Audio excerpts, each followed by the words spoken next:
ప్రతి పేదవాడి అకౌంట్లో 15 లక్షలు పడతాయి. సంవత్సరానికి 2 ఉద్యోగాలు అన్నాడు. అవన్నీ పక్కన పెట్టి పొద్దులు లేతే రాముడు దేవుడు అని చెప్పి ఇవాళ మత ఘర్షణ నిలబట్టి ఓట్ల కోసం లబ్ధి పొందుతుంది. కాబట్టి ఇక్కడ అందుకనే మాకు పోటీ పెద్దగా లేదు. కాబట్టి ఇలా మాకే పోటీ పెట్టుకుంటున్నాం. ఇక్కడ వేరే పార్టీతో పోటీ లేదు కదా. మనకు క్యాండిడేట్లు ఎవడో పరికిరాని క్యాండిడేట్లు వాళ్ళ గురించి కాదు. ఇలా ఉత్తమ్ కుమార్ రెడ్డి అయినా లక్ష్మీనరసింహస్వామి ఎంతో ప్రసిద్ధి కాచిన మహిమగల్ల లక్ష్మీనరసింహస్వామి దగ్గర పూజ చేసినాం. ఆ దర్శనం చేసుకొని స్వామివారి దర్శనం చేసుకొని ప్రచారాన్ని సన్నాహక సమావేశం మొదలు పెడుతున్నాం. ఆ తర్వాత ఉదయమే భువనగిరి కాన్సెప్ట్ కూడా రివ్యూ పెట్టినాం. నేను కూడా ఒకటే చూస్తున్నా, రఘుగిరి కంటే పోటీగా భువనగిరి చామల కిరణ్ కుమార్ని గెలిపించాలని, ఇంతే మెజార్టీ రావాలని ప్రయత్నం చేస్తున్నాం. తప్పకుండా ఈ 2 సీట్లు తెలంగాణలోనే కాదు దక్షిణ భారతదేశంలో ఈ 2 సీట్లు ఎక్కువ మెజార్టీతో గెలిపించాలని ఇక్కడున్న నాయకులు కూడా విజ్ఞప్తి చేస్తున్నా. కొందరు అంటున్నారు, మాకు ఫోన్ చేసి అడుగుతున్నారు, సార్ చాలా మంది కొత్త వాళ్ళు వస్తున్నారు, మనం ఎప్పటికెళ్ళి 10 ఏళ్ళు కొట్లాడినాం టీఆర్ఎస్ తోని, కేసులో పాలయ్యాం, కొత్త వాళ్ళు వస్తున్నారు మా సంగతి తెలిసింది అంటే ఒకవేళ పొద్దున ఫోన్ చేసి చెప్పిన హైదరాబాద్కి ఫోన్ చేస్తే, అరే కొత్త వాళ్ళు అంటే పాత వాళ్ళు అంటే అందరూ కూడా మీరు వజ్రాలు లాంటి వాళ్ళు, కొత్తగా వచ్చే వాళ్ళు బంగారం వాళ్ళు. ఎందుకంటే అన్న కూడా మంచోళ్ళనే తీసుకుంటాం. వజ్రాలు బంగారం కలిస్తేనే అది వైద్యంగా మారుతుంది. ఇవాళ కేసీఆర్ అనే పార్టీ ఇక ముందు భవిష్యత్తులో ఆ పార్టీ ఉండకూడదు. ఎందుకంటే పేపర్ తెలిస్తే పోతే ఒకటి ధరణి కుంభకోణం, కాళేశ్వరం మేడిగడ్డ డ్యామ్ గురిపోయిన వార్త, ఓ దగ్గర ఫోన్ ట్యాపింగ్, ఇంకో దగ్గర గొర్రె స్కాము, ఇంకో దగ్గర బర్ల స్కాము, ఇంకో దగ్గర చూస్తే ఇవాళ పోలీస్ ఆఫీసర్లే ఇవాళ ఫోన్ ట్యాపింగ్ చేసి తెలంగాణ పరువు తీసింది వీళ్ళంతా కలిసి. అందుకే ఇలాంటి పార్టీ నాకు తెలిసి దుకాణం మందైనట్టు లెక్కది. కాంగ్రెస్ పార్టీ ఖచ్చితంగా 15-20 సంవత్సరాల అధికారంలో ఉంటుంది. పెండింగ్ ప్రాజెక్టు ఉత్తమ్ కుమార్ రెడ్డి గారి నాయకత్వంలో ఎస్ఎల్బిసి సొరంగంతో సహా రావణంలో ఉన్న ప్రాజెక్టే కాదు, మీ దగ్గర టేలెంట్ వరకు నీళ్ళు వచ్చే విధంగా ప్రాజెక్టు పూర్తి చేద్దామని, అలాగే మరొకసారి చివరిగా ఉత్తమన్న కానీ జ్ఞానారెడ్డి గారు కానీ మరొక టైగర్ భద్ర లక్ష్మారెడ్డి గారు ఈరోజు 50,000 మెజార్టీతో ఎమ్మెల్యేగా ఉంది. అందుకనే మేమందరం ఉన్నాం. మీతో పాటు మాకు కూడా గౌరవం రావాలంటే అందరం కష్టపడదాం. గెలిచిన తర్వాత 5 ఏళ్ళు మీ అందరినీ గుండెల్లో పెట్టుకొని చూసుకుంటామని మీ అందరికీ హామీ ఇస్తూ సెలవు తీసుకుంటున్నా. జై హింద్, జై కాంగ్రెస్. వెంకన్నకి ధన్యవాదాలు. రఘువీర్కి అని చెప్పి నేను దగ్గర పెట్టుకొని మా నాయకులందరూ వచ్చింది కదా. ఉత్తమ్ కుమార్ రెడ్డి గారు 100 మందిని రమ్మంటే 100 వెహికల్స్ వచ్చినాను. నేను చెప్పిన వస్తే రాగానే నాకు 80,000 నుంచి 1,00,000 మెజార్టీ కావాలని చెప్పిన మా నాయకులకు, మా మున్సిపల్ చైర్మన్, మా జడ్పీటీసీలు, మా టౌన్ కాంగ్రెస్లు అందరూ వచ్చాను. నేను అందుకనే చెప్తున్నా ఇవాళ మా ఇద్దరి మధ్యలో పోటీ ఉత్తమ్ కుమార్ రెడ్డికి నాకు.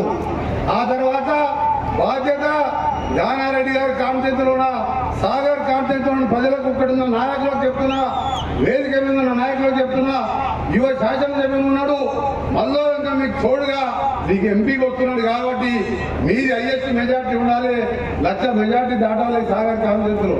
ఓవరాల్ గా 6 లక్షల మెజార్టీగా టార్గెట్ గా నేను ఆలోచిస్తున్నా ఒకటే. అందుకని ఇక్కడ ఇక కేసీఆర్ గురించి తిట్టినా వేస్తూ మోడీ గురించి జీతాలు ఇచ్చినవా 15వ తారీఖు దాకా జీతాలు ఇవ్వని పరిస్థితి.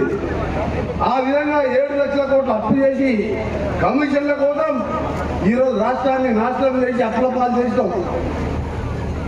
ఈరోజు ఎస్ఎల్బిసి సొరంగం కానీ ఏఎంఆర్ ప్రాజెక్టు కానీ ఆ రోజుల్లో మనకైతే నాగార్జున లెఫ్ట్ కెనాల్ కానీ ఎప్పుడైనా కాలాల గురించి ఆలోచించినా ఎప్పుడు ఆలోచించలే. అందుకనే ఇక్కడున్న కాంగ్రెస్ పార్టీ సోదరులారా మీ అందరికీ కూడా తెలుసు, మీ అభిమాన నాయకుడు ఈరోజు పోటీ ఎవరికంటే నల్గొండ పార్లమెంట్ లో ఇక్కడున్న మీ నాయకునికి 2వ మంత్రి కోమటిరెడ్డి అందరి శుభాకాంక్షలు చెప్తున్నాం. ఉత్తమ్ కుమార్ రెడ్డి గారు ఇంతకుముందు కాబోయే ఎంపీ అని చెప్పిండు. నేనేం చెప్తున్నానంటే మన పార్లమెంట్ సభ్యుడు అని చెప్తున్నాను. కానీ నేను మాట్లాడేది 2 మాటలు ఎందుకు చెప్తున్నా అంటే, ఈ మెజార్టీ ఎట్లుండాలంటే గతంలో రావి నారాయణ రెడ్డి గారు భారతదేశంలోనే అత్యధిక మెజార్టీతో గెలిచిండు.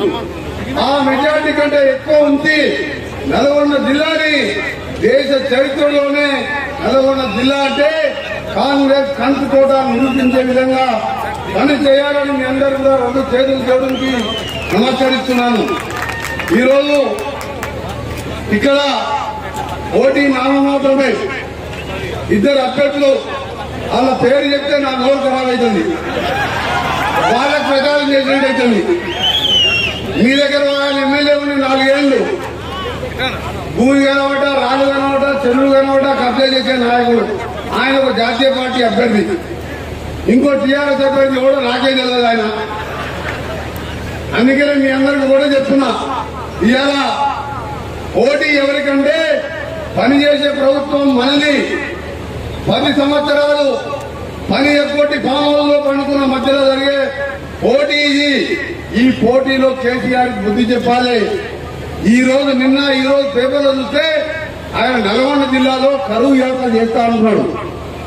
సిగ్గుండాల కేసీఆర్ ఇవాళ శ్రీశైలం సాగర్ ఎండబెట్టింది నువ్వు కాదా? 10 సంవత్సరాల కింద కృష్ణా రివర్ బోర్డుని జగన్ కు తాకట్టు పెట్టి ఇవాళ మొత్తం మంచినీళ్లు లేకుండా చేసి ఏఎంఆర్పి ప్రాజెక్టు శ్రీశైలంతో పాటు సాగర్ కింద కూడా నీళ్లు లేకుండా మళ్ళా ఇవాళ దొంగ నాటకాలు ఆడుతున్నారు. ప్రజలకు పోయే మొగలు లేక ఇలా కరువు చేస్తాడ. కరువు చేసిందే 10 ఏళ్లు పాలించి సోనియా గాంధీ తెలంగాణ ఇస్తే నీ పార్టీని మా కాంగ్రెస్ లో కలుపుతామని చెప్పి మోసం చేసి అన్ని రకాల దళితుని ముఖ్యమంత్రిని మోసం చేసి కాళేశ్వరం దేవుని పేరు పెట్టి ప్రాజెక్టు కట్టి అది 3 ఏళ్లకే కూలిపోయి ఇన్ని మోసాలు చేస్తే నువ్వు చేసిన మోసాలు పాపాలకే ఇవాళ మా కరువు వచ్చింది అప్పుడే. అందుకని అన్ని పాపాలు చేసిన వాడు ఎవరు కూడా దేవుడు వదిలిపెట్టాడు. ఒక్క ఇళ్ళన్న కట్టినా మీకు 10 ఏళ్ళ ఒక్క ఇళ్ళన్న ఒక్క ఉద్యోగంలో కట్టిండా? ఇవాళ ఒక్కసారి పేదల గురించి ఆలోచించిందా? సంక్షేమ కార్యక్రమాలు ఆర్టీసీ బస్ ఎక్కే అక్క చెల్లెళ్ళకి వెళ్తూ ఇవాళ గ్యాస్ సిలిండర్ ధర 1200 పెంచితే మోడీ గారు ఇవాళ 500 చెప్పి 700 మళ్ళీ మీ అకౌంట్ లో వాపసు తెచ్చుకున్నాం. ఇంకా ఎన్నో సంక్షేమ కార్యక్రమాలు చేసే ఉద్దేశంతో ముందుకు పోతున్నాం. కానీ ఎన్నికల కోడ్ వచ్చింది.